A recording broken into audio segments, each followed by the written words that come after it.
Right. Would I be right in thinking or saying that the only reason you are in this room, in this building, on this day is because you wanted to be here? Now, some of you may think that you were being coerced into coming, but if you were to check again, you would check that's just not true, unless you were coerced by your limiting beliefs about needing to please people. But those of you that came with a GPS or a sat-nav or Google Maps, did you type in Queensland and hoping you would arrive at Sports Lakes? No, of course not. You put in this building, isn't it true, this address. As far as I can see, life is exactly the same.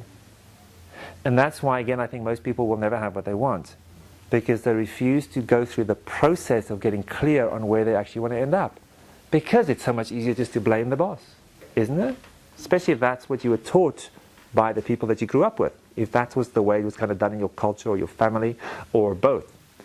What I'm finding is, as I am still getting older and wiser, hopefully, is that the more I am clear on where I want to be going, the more I tend to end up there. Almost never the way I thought it was going to happen, but the general direction. Does it mean you get to control every nanosecond of every day?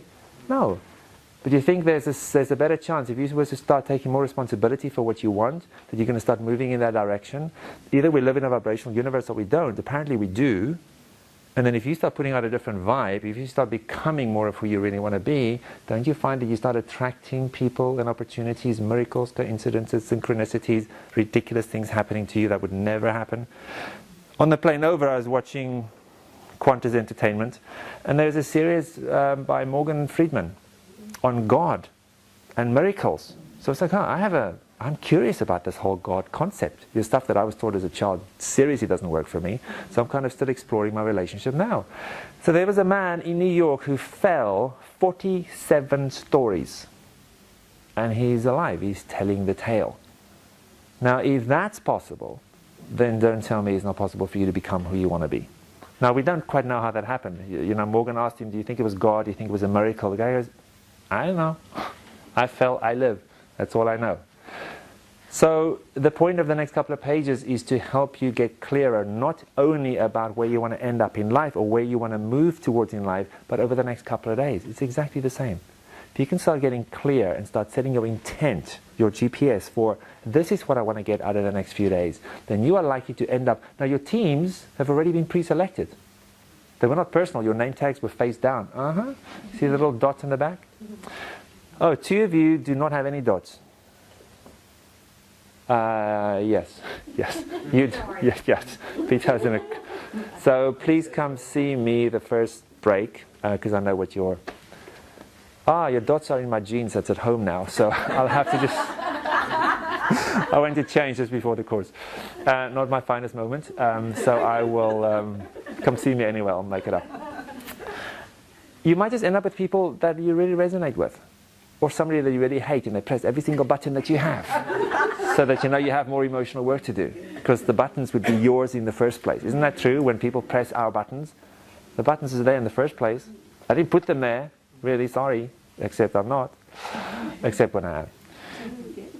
Exactly. So if somebody... Yes. Exactly, Suzanne. So if somebody comes and presses your buttons, isn't it true the button was there to be pressed? Yes. They didn't put the button there. It was your button. And isn't it interesting? So he presses it and she presses it and they press it and you're the common denominator. Oh, so it must be my button, in which case I can probably take responsibility and do something about it, or stop complaining the world doesn't work out the way that I want it to. It's back to personal responsibility. Just talking about what you were talking before, isn't it funny that we attract people in our life who have got those same buttons as us? Very often, yeah. Especially those of you that are working with people, with clients. Like you find 3, 4, 5 clients in a row and I'm like, okay, I get it. I get it. I really need to take a look at this now. Yes, good. Which also illustrates the point that we don't have to walk on water to be able to help other people. So that's why I'm back to earlier to before. Whatever reasons you put as obstacles before you go out and present even more, those are just made up. If I waited until I was completely comfortable and completely levitating before a talk, I would not get out of bed. Understand, it's about the willingness to go through the discomfort, those of you that still have it. Some of you don't, so what? case of, as with everything else in life, deciding what you actually want and then being willing to persist. Persist. It does not always happen overnight. Sometimes you all know it happens very quickly. Amazing things happen. This course happened. I didn't plan this. You know what I planned? I planned Sydney and Melbourne. Do you know which of those two events happened? None. Didn't have enough people in Sydney. Didn't have enough people in Melbourne. Melbourne was in and out and cancel and more, and then 3 sign up and then 2 fall off. And I'm like, Belinda, let's just can it. I had a request to come here, and then suddenly we had 17 people. It's like, okay, so go where the flow is. Wasn't my plan. Now, I could have said, well, I'm really sorry, but I want to do this in Sydney. But I went, hey? So I went, I'll come where it's happening. As long as I get to do what I love, who cares? You know, it's all the same. And I get to see some really old friends that I've stayed at their houses with and whatever. So it's your time to get a bit clearer. I'm going to put on some music. Talking about feedback, a man came to me in the very first one I did in Cape Town. I'm telling you this because I think it's a funny story, and also know that when you present, sometimes you need to deal with some very interesting situations. So the guy comes to me in the break and he says, first of all, he complained when I played the music. He says, it's too loud, can you turn it off? I went, no, can you move away from the speaker? Because that's certainly a lot easier. So he moved away from the speaker, and then I did turn it down a little bit. And then he came to me in the break and he says, can you please just play some decent music? This new age mumbo jumbo crap that you're playing is really annoying me. And I went, thanks for your feedback, sir. Have a nice break. It's like, you know, I mean, what else is there to say, right? So I'm going to play some new age mumbo jumbo crap right now. If you have an issue with that, come see me in the break. I've heard it all before. It's quite, yeah, well. So spend a bit of time on page 2. Here's the thing with these exercises. They are sentence completion exercises. So there's a sentence stem, and the idea is you just write whatever comes to mind next. This is not a thinking exercise so much as a let the pen just move and let's see what comes out of the pen type exercise. I'm going to give you a few minutes on page 2. I'm going to give you all the instructions now for the next 3 pages, and I'm going to leave you in peace with some beautiful music in the background. Page 2, fill out those questions. Page 3, my intentions for this course. It could just be to have as much fun as possible. To meet a next business partner or a life partner. To learn something new. To overcome my fear. To have a bit of fun. To connect with my life purpose. To, I don't know, whatever. It doesn't have to be presentation related. But what would you like to, if you were to leave with this tomorrow, go, yep, that's what I wanted, I got it. It might just actually, as I said, be to have a good time. What do you want to get out of the next 2 days? The bottom part of page 3, big opportunities that could open for me when I fall in love with presenting. How could your life be different? Could you make more business? Could you make more money? Could you start traveling the world if that's what you want to do? Could you start your own whatever? Could you go to whatever? What opportunities would open up for you financially, emotionally, spiritually, sexually, whateverly? Right? Write it down. And then on the next page, page 4, I'm going to put some crayons here in the middle. When you get to page 4, I suggest you come and sit on the ground like a child and you make a drawing of your ideal life. If everything was perfect. Now it could be a little man in a house and a car and a boat and a private jet and whatever else you might or might not want. But it could just be some beautiful colors. So there's no rules to that. It could be totally abstract. Here's the one rule. Draw it with a hand you don't usually write with. So your non-dominant hand. It's uncomfortable.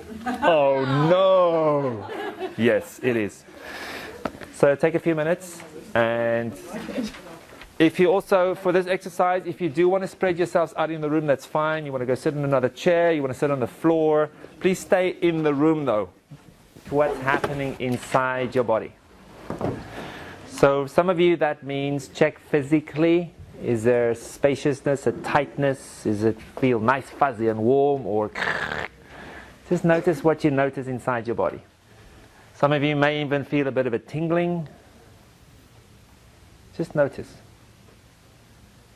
Some of you, this exercise may have brought up some unpleasant emotions.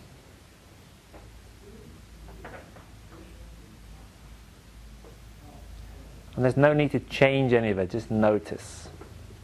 Seems to be about 95% of life's secret is about noticing and accepting as best you can. And then take a nice deep breath in the nose, out the mouth. What happened?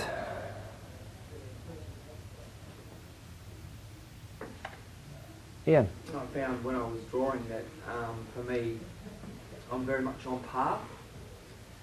What I was able to write is what my ultimate, so I'm at A, so that's Z. So, and that'll change, so I was really happy with how my drawings came out. Cool. I'm thinking now of throwing away the right hand and writing with my left hand from now on. You heard it here first. Thank you, Ian. Who else? Who's not shared before in this class? Yes, go ahead. I'm sorry, what's your name, please? Karen. Karen. I enjoyed meeting Lee. I had never met her before or seen her, and it was nice that we had commonalities and our stories were similar in some parts and different in others. That was enjoyable. Great, thank you. Anybody else? Kathy, what happened? Not enjoyable, Benny. Hey? Not enjoyable. What? Lots of things are coming up. Okay, yeah. So anybody else like, that's not what I signed up for, yes? Or, you know, that's what you signed up for even if it's unpleasant. Yes, kind of, yeah, good. So, yeah, well done, sticking it out in that space.